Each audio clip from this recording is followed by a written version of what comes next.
Happy Friday morning to you guys. Let's tear into the facts. Actually, we have a lot more than just facts. First off, this whole video is my opinion and should not be used for financial advice. What are the facts telling us? What is Iraq doing? Right now, they're telling us that probably next Monday, they're going to finish and approve the cabinet and or the full government. Okay, that would be the new Prime Minister Alawi's government. Are we concerned about that? No, we're not. Why not? Well, the CBI and the GOI are autonomous. The CBI told us back in 2014 they just needed the existing, I didn't say new, I said existing corruption gone, and they achieved that goal. That was what the CBI said back in 2014, and they gave that as a reason why they delayed the deletion of the zeros for a period of 5 years, taking you to, well, technically 2019, which is now come and gone. But in addition to 2019 coming and going, we also have a brand new U.S. president since that period, which has changed things up, showing you he's in control of the timing of this. Or at least Trump most likely picked the year that it was going to happen, okay? But back at the facts. So, what are they telling us in the news right now? Other than they just need to finish the cabinet again, but that's not a delay in the rate change. What else are they telling us? Well, they're telling us that everything right now is at the money level, okay?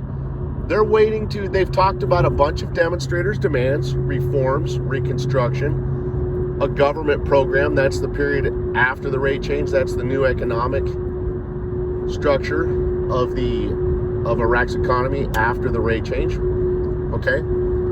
All of that is now needing money. They've told you that all of this has to have money allocated for it. So that takes us literally to the money and to the budget, because money has to be allocated. So are we waiting on the budget? In my opinion, no, we are not waiting on the budget. I've been in this thing now, this 2020 is my 11th year in this. This is the first time in 11 years we've got Iraq operating on a temporary budget, and it's the first time Iraq has delayed the primary budget until April. In previous years, they've always started the budget approval process in December, and then they finished the budget in Q1 of the budget year. This is the first time they've ever delayed it until April. Okay, what does this tell us?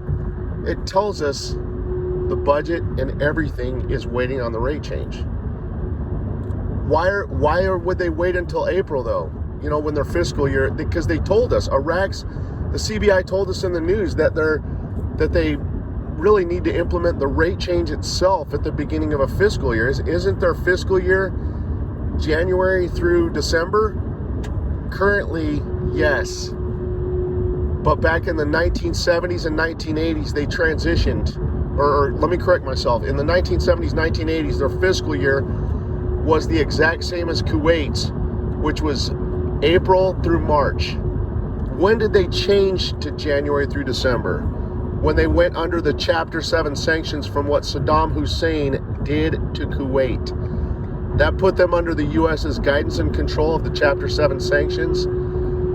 That's when they transitioned to a January through December fiscal year. Now, they told us over the last few months that last year I already walked you guys through all of the actions of Iraq exiting and coming out of the Chapter 7 sanctions, okay?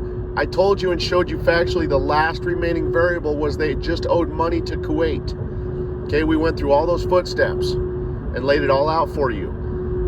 Then in Iraq's news, they came out telling you that the last remaining variable was money owed to Kuwait, and they told us that money was inside the 2020 budget.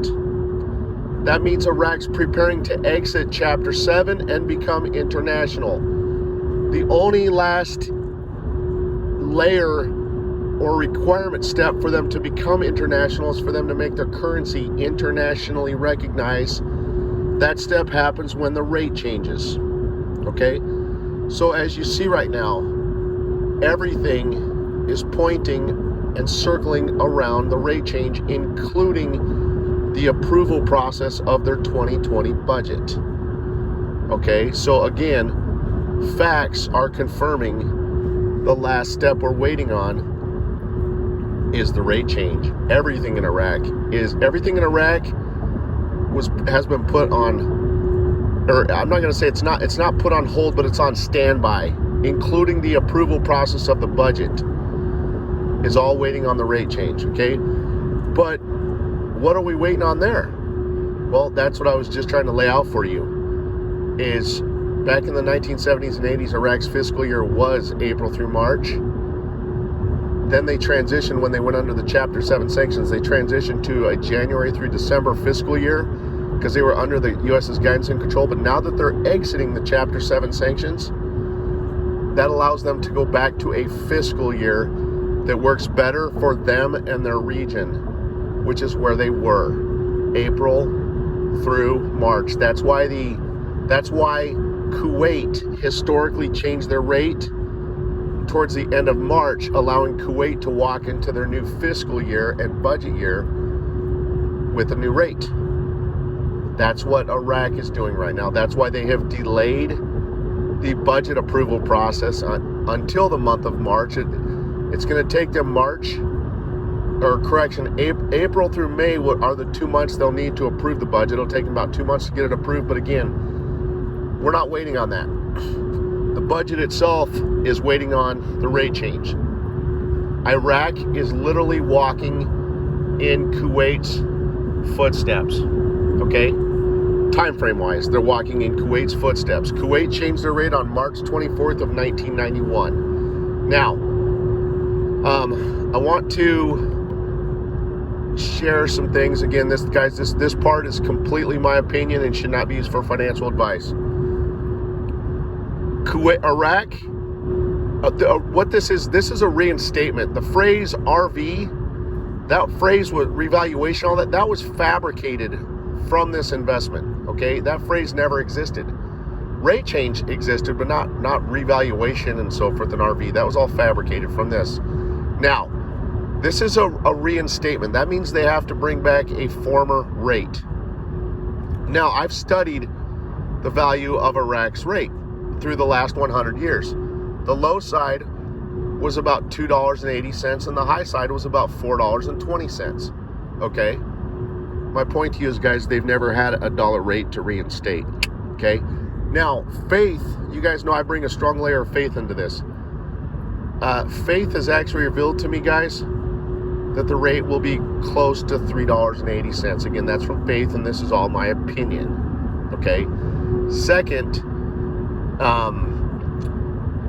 Iraq's currency devalued at $3.22 in about 2004. Okay?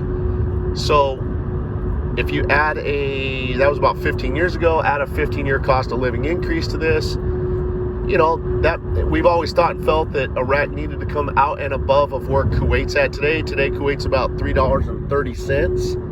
Okay? So that would actually allow them to, you know, come out above Kuwait. And Iraq is more wealthy than Kuwait. Iraq has a lot more wealth than Kuwait does. Okay? So Iraq should come out above Kuwait. Okay? But again, guys, faith has revealed to me it'll probably be somewhere around $3.80. And second, many of you know a gal by the name of Babe from Mr. Brando's forum. Okay, she is very highly educated in math and economics. She's actually a school teacher. Okay, in math and economics and so forth. One of the things she did was she took the math from Kuwait and used it to calculate, she used the math from Kuwait's rate change and used it to calculate Iraq's rate change from Kuwait's math. And her math came to $4.25, okay? Again, my opinion, I think $4.25 is a little bit more.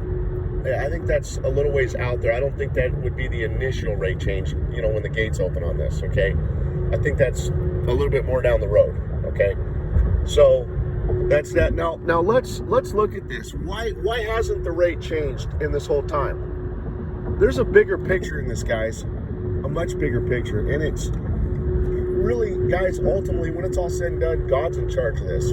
What's in that bigger picture that you're talking about? Well, in that bigger picture, guys, I'll give you an example of something that could have happened, okay? Obama was loaded with corruption. There's no way that God would have wanted that rate to change so that Obama could have came into that vast wealth during his term because he was loaded with too much corruption. Let's look at the current moment, though. Obviously, yes, we have Donald Trump in there, but let's use Bernie Sanders as an example in this. If the rate were to change while Bernie Sanders is president, well, he's all about socialism and so forth, so the odds are you would be under heavy taxation if the rate were to have changed under Bernie, okay? So what I'm trying to show you here, guys, is with this bigger stage and this bigger picture that is to the ultimate reason why we've waited and delayed the entire time that we have. God has a plan for every single one of you. God has a new beginning for every single one of you. The reason we've had to wait and had to be delayed is for many reasons. First reason is if God just turned you loose with a whole bunch of new vast wealth, the odds are you'd become like a lottery winner. That's why we had to go through 2007, 2008 recession, so that every single one of us could learn to do more with less and be smart with money and have wisdom with money. That's the first reason we've waited a long time right there is to get our own personal training from God as how to be good stewards with this. Okay? Second reason, God is using this as a tool to have the U.S.'s economy structured correctly through elections. Hence, Donald Trump. Okay, God is using this as a tool, as one of the tools to get Donald Trump reelected for a second term. Guys, these are the reasons we've delayed. This has been delayed and we've waited as long as we have. It's so that God could allow us to walk into our own correct economic picture, to have lower reduced taxes, that kind of thing. Okay, so that when we walk into this, it would be one of the best blessings we've ever received. Okay, so we have to, when you look at this and everything, you have to look past yourself, and you have to look at the bigger picture, and that's what God has done. God has not only trained us to learn to be good stewards and learn to do more with less, so that we're frugal with all this money, so we don't just blow it overnight and become lottery winners, but also so that we could have our own, our own better economy with this wealth. Okay, so that's why we've waited, guys. But again,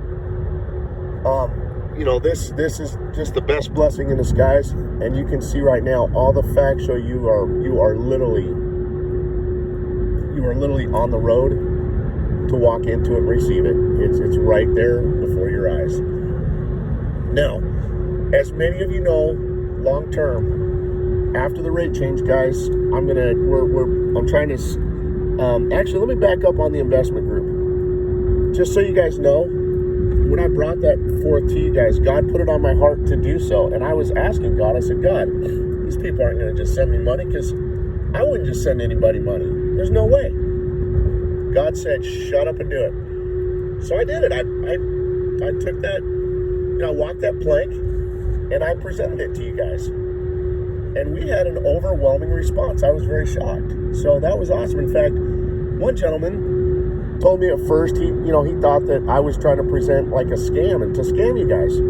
So he went ahead and prayed about it, and God revealed to him that he needed to do it. So he got his own confirmation that that's not the person I was. In fact, if you guys look at pretty much every dinar YouTuber out there, at this point, guys, I'm the only one not talking about getting money from you guys. I'm the only one. I don't have commercials, so guys, I'm the only one not talking about and presenting money to you guys. I don't need your money. I don't want your money. But I've been down some roads. I've done some different investments, and I'm like I think I shared with you guys on a previous video from last week that when I was at my church, I went there to help a buddy for prophecy, and when I went to the church, that I had that shirt on with a big eagle on it. And again, I didn't go there for me. I went there for my buddy to get prophetic word. And while we were there, the pastor didn't even know I was there, but I got a prophetic word. And he told me that I have eagle eyes. Okay? Guys, I actually do have quite a bit of wisdom with money and so forth and financials. So God did put it on my heart to reach out to you guys and try to help launch an investment group again. But I don't want your money. I'm the last person to want your money. I've never asked you guys for money. Okay? So what am I thinking on this? Well, some of the things we can do in this very simply is we could, ironically, I've had a chance to talk to a few other gentlemen that have done construction through time. And they've fixed and flipped houses themselves. They really, want to do the hard money lending. Hard money lending is where you write the riskier loans that banks will not write or offer. They're a little bit higher interest. They can be anywhere from like 13 to 18%, depending on where you're at in the U.S. And these loans, they have a substantial return on it. So they're very lucrative and very profitable. Okay, so we can do hard money lending together. We can do construction loans. Okay, I'll bring in financial advisors from some big companies, whether it's Merrill Lynch, Edward Jones. We'll bring in some financial advisors. Tell you guys, there's good money to be made right now in cryptocurrency. As you see, it keeps slowly going up. So we'll have some different angles and avenues to where you can individually invest within cryptocurrency. Okay, and we'll even do our own vetting on it to make sure it's the real deal and not a scam. Okay, so there's a lot of things, and we can also bring forth ideas amongst us and between us. And let me share one more thing. Last week when I reached out to you guys and kind of first talked to you guys about the investment group, someone sent me an email, and God told me to look at the footer of their email. They have something to do with insurance. They either sell insurance, brokered, or whatever the deal there. So think about this for a second, though, guys. When lenders write loans, including hard money loans, the borrower is required to have and provide and show proof of insurance. We can do that as well. Make it a one-stop shop. You come, you get a loan from us. We'll provide your insurance for you on the property. Okay, guys, there's a lot of things we can do. Okay, there's a lot of money to be made out there. We can bring our brains together, and if there's some people that maybe have a little bit more than ours, and want something a little bit more long-term, a little bit more lucrative, and it's more long-term and higher risk. We could definitely sit back and talk about, doing mergers and acquisitions. I know two gentlemen who are actually billionaires from that, okay, who live in California. So, guys, there's a lot to do, all right? And again, so one of the main things I'm going to do for you guys is when the rate does change, I've already talked to Wells Fargo Private Client Services. Most bank branches in this, guys, are going to charge around approximately 1% off the top. That's what they want, is about 1% off the top. That's going to be, kind of their spread or their fee for exchanging for you. Wells Fargo Private Client Services, guys, will actually do it for less. Okay, I can't get an exact number. Okay, these types of things we cannot barter or agree upon until the rate has physically changed. But I can get a better spread or rate. No, sorry, not rate. Let me correct myself. Not rate. No, nobody can get a better rate. The rate is what it is. I can get a reduced fee or a reduced spread in this currency exchange fee by going through Wells Fargo Private Client Services. So, anyway, guys, I will work on that to help everybody out. And when the rate does change, guys, if you want to just kind of stay with me, I've shared my email address with a lot of you.